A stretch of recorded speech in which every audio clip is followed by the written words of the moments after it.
and welcome to Marinsky March 2023, where every day in March we make a sausage recipe out of one of Adam and Stanley Marinsky's books.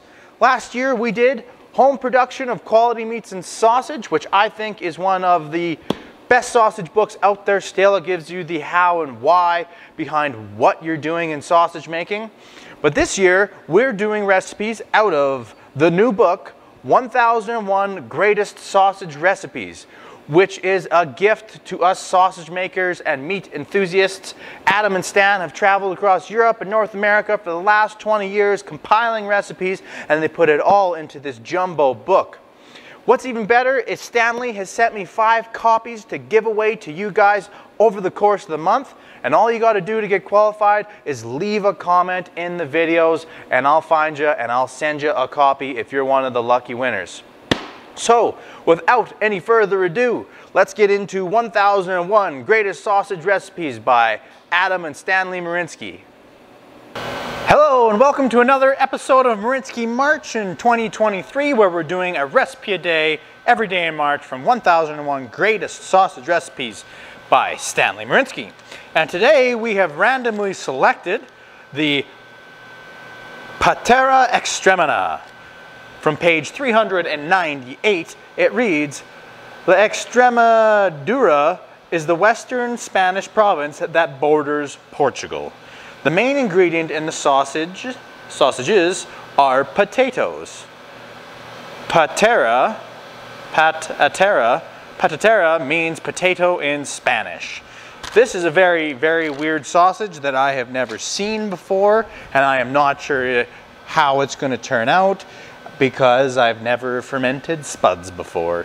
So basically, we have 500 grams, I'm going to weigh out 500 grams of cold, mashed, plain, peeled potatoes, and we're going to grind it into mostly pork fat and a little bit of lean pork.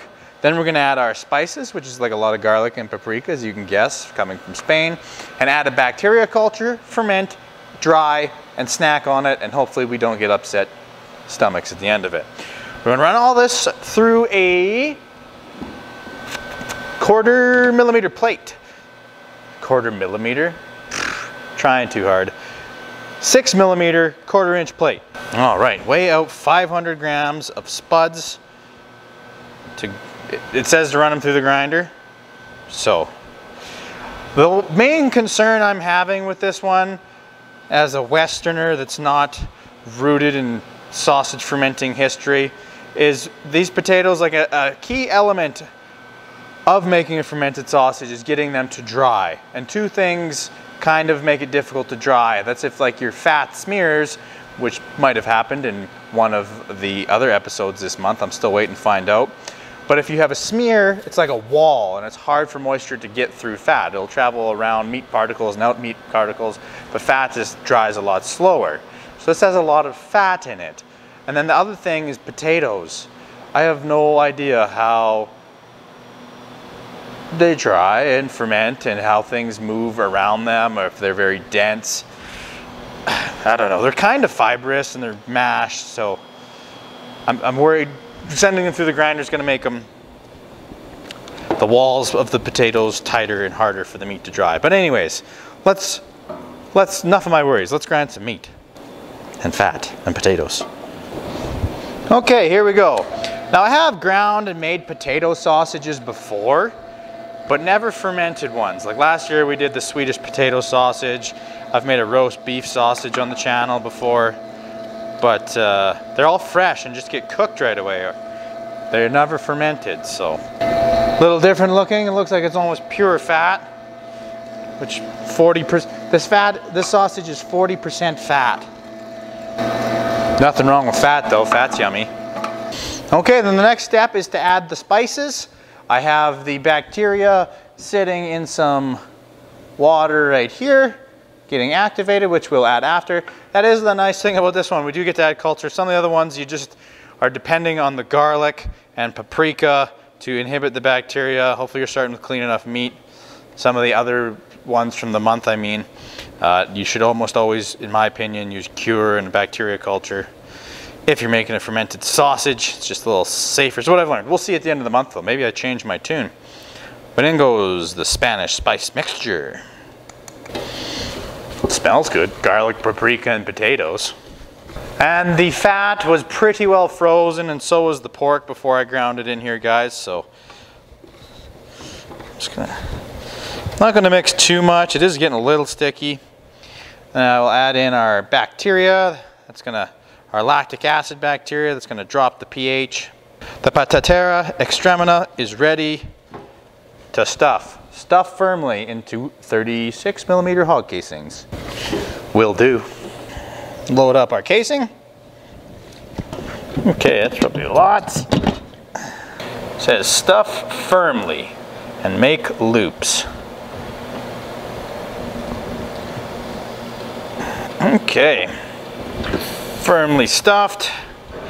Pull that out. Rip that off. Okay, now I'll grab a weight off of it, guys. Let it ferment upstairs where it's warm, wrapped in saran wrap. And then you'll see me loading it into the drying chamber next. The Patatera Extremena is finally done, and we get to taste it.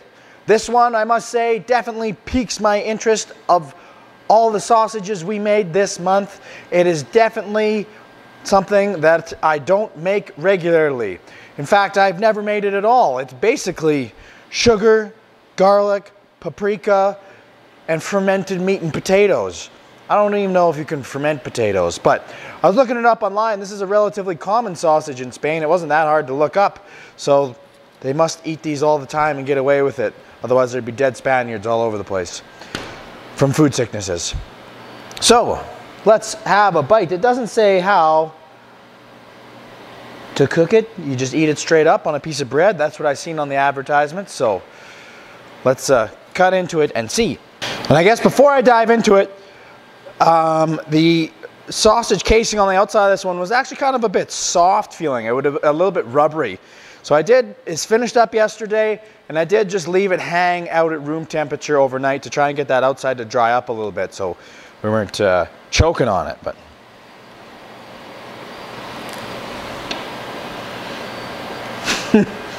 weird. So there you go, the Patatera Extremena. It's like there's little bits of white fat and then like soft looking potatoes around the outside. It looks good though, right? Let's have a bite. Okay.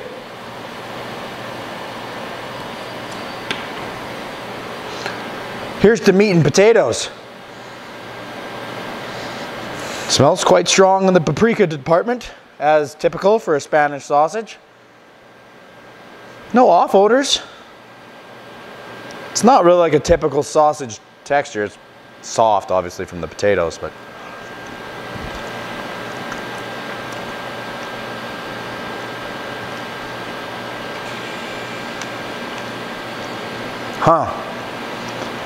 texture's throwing me way off.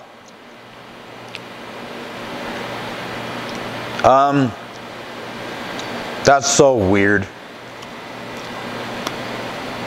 Okay, the casing on this is really rubbery. That's my fault though. I should have just let this hang at room temperature and dry a little bit more. So, I had to spit the casing out. It's too chewy. I've got to hang this and dry it, the outside of the casing off, and it'll be better. Not that it's bad. The inside of that sausage is hands down the strangest sausage texture I have ever had. The flavor is good. It tastes like most chorizos, air-dried chorizos from Spain. Lots of salt, lots of paprika and garlic. But the texture is very hard for me to describe to you because there's no other sausage I've had that's like that. The fermented taste is very nice, but it's like mashed potatoes, but with a meaty flavor. It's good. I think you would spread that on a piece of bread as an hors d'oeuvre or something like that. Casing is too rubbery, but very, very cool sausage. Gosh, that's different. I'm gonna try it a little bit more. Like, I'll show you here. I'll bring it in before I wrap this up. So obviously there's a huge lack of protein in this sausage, since I think, if I remember correctly, it's 40 or 50% potatoes and then 40% pork back fat and a little bit of trim. But like when you eat it, it just mushes, and it's got that mushy taste, texture. It's very, very strange, but it's quite good. Fermentation was nice, so maybe this counts as my first spreadable fermented sausage.